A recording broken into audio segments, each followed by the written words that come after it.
तो आज हम एक ऐसी युवा एक्ट्रेस की कहानी जानने वाले हैं जिसका मुंबई में स्टार बनने का सपना उसे एक बहुत ही अंधेरे और खतरनाक रास्ते पर ले गया।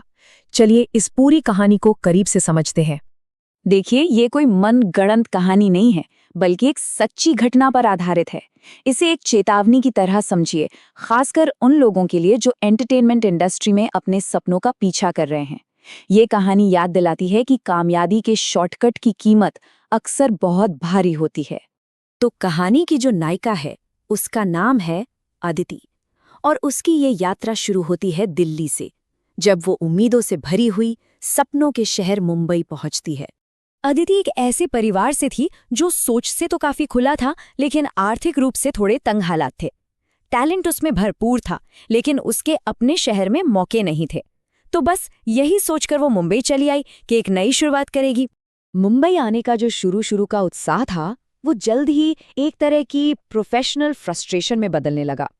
उसे कुछ मॉडलिंग के काम तो मिल रहे थे, लेकिन एक्टिंग में एक बड़ा ब्रेक पाने का उसका सपना जैसे दूर होता जा रहा था। और यही हताशा और अकेलापन उसे धीरे धीरे अंदर से कमजोर बना रहा था। और यहीं पर कहानी में एक मोड़ आता है। अदिति की इस बढ़ती हुई हताशा को उसके एक जानने वाले आदित्य ने भांप लिया, और उसने अदिति को एक ऐसा रास्ता दिखाया जो पहली नजर में बिल्कुल परफेक्ट लग रहा था। आदित्य ने अदिति के सामने एक खास पूजा, एक अनुष्ठान का प्रस्ताव रखा। उसने कहा कि यह सक्सेस की गारंटी है, और उसने बड़े बड़े कामयाब लोगों के उदाहरण दिए, जिससे अदिति को उसकी बातों पर यकीन होने लगा। उसका ये ऑफर सीधे अदिति की कमजोरी पर वार कर रहा था। अब ये सौदा अदिति के लिए बहुत ही आकर्षक था। सोचिए, उसे अपनी जेब से कुछ भी नहीं लगाना था। पेमेंट भी तभी करनी थी जब उसे काम मिल जाए, मतलब कोई रिस्क था ही नहीं। ये पूजा आदित्य के ही एक खाली अपार्टमेंट में हुई, लेकिन अदिति के मन में पहला शक तब पैदा हुआ जब उसने देखा कि आदित्य भी उसके साथ ही पूजा में बैठा है। जब उसने इस बारे में पूछा तो आदित्य ने बड़ी आसानी से ये कहकर बात टाल दी कि अरे, ये ऐसे ही होता है। उस पूजा ने अपना काम तो किया, अदिति को प्रोफेशनली फायदा भी पहुंचाया, लेकिन साथ ही उससे एक बहुत ही भयानक कीमत भी वसूलना शुरू कर दिया। और कमाल की बात ये कि इस पूजा का असर तुरंत हुआ। अदिति को छोटे मोटे साइड रोल्स मिलने लगे। वो इतनी खुश थी कि उसने अपनी मर्जी से उस पूजा करवाने वाले को अपनी कमाई का 15% हिस्सा दिया, जबकि बात सिर्फ 10% की हुई थी। लेकिन इस कामयाबी की एक बहुत ही भयानक कीमत थी। एक तरफ उसका करियर ऊपर जा रहा था, तो दूसरी तरफ जब भी वो अकेली होती, उसके साथ अजीबोगरीब और डरावनी घटनाएं होने लगी थीं, जो उसे बुरी तरह परेशान कर रही थीं। अब हम कहानी के उस हिस्से पर आते हैं जो एक मनोवैज्ञानिक जाल की तरह था।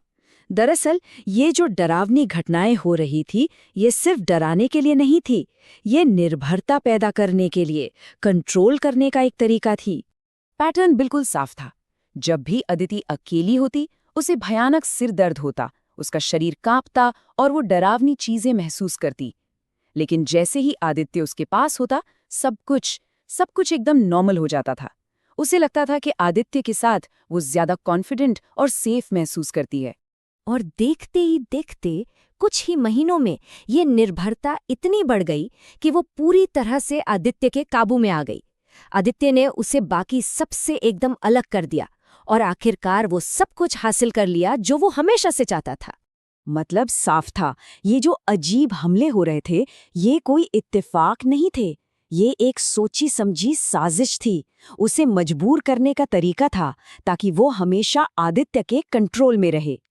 और अब कहानी अपने उस मोड़ पर पहुंचती है जहां एक छोटी सी अचानक हुई घटना इस पूरे मायाजाल को तोड़कर रख देती है। एक दिन अदिति बस यूं ही आदित्य के पीछे पीछे उसी फ्लैट में चली गई जहां वो पूजा हुई थी, और अंदर घुसते ही जो पहली चीज उसे दिखी वो थी इंसानी खोपड़ियां। फिर उसकी नजर और भी भयानक चीजों पर पड़ी।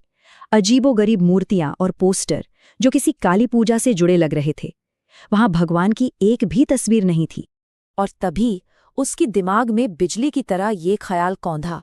उसे ये भयानक सच समझ आया कि आदित्य सिर्फ कोई बिचौलिया नहीं था, वो इन काली ताकतों की पूजा में गहराई से शामिल था। इस सच्चाई के झटके ने एक ही पल में उस पर से उस काले जादू का मनोवैज्ञानिक असर तोड़ दिया। उसकी चेतना, उसकी समझ सब वापस आ गई और उसे सब कुछ साफ साफ दिखाई देने लगा।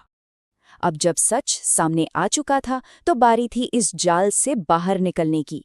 इसमें उसके परिवार ने उसकी मदद की और तब जाकर उस काले जादू का असली राज सामने आया जिसका वो शिकार हुई थी।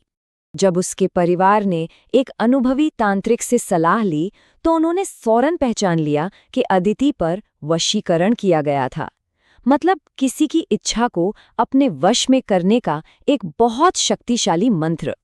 और उस तांत्रिक ने एक ऐसी बात बताई जिसे सुनकर सब हैरान रह गए। उन्होंने बताया कि इस मंत्र की एक बहुत बड़ी कमजोरी थी। शर्त ये थी कि जिस पर यह मंत्र किया गया है उसे कभी भी पूजा वाली जगह पर वापस नहीं लौटना चाहिए। अदिति का गलती से उस फ्लैट में वापस जाना ही अनजाने में उस मंत्र के टूटने की वजह बन गया। आखिर में अदिति ने इंडस्ट्री छोड़ दी और वो पूरी तरह से ठीक भी हो गई, लेकिन उसकी कहानी अपने पीछे एक बहुत शक्तिशाली चेतावनी और एक बहुत बड़ा सवाल छोड़ जाती है कि अपने सपनों को पूरा करने के लिए कौन से शॉर्टकट लेना वाकई में बहुत खतरनाक हो सकता है।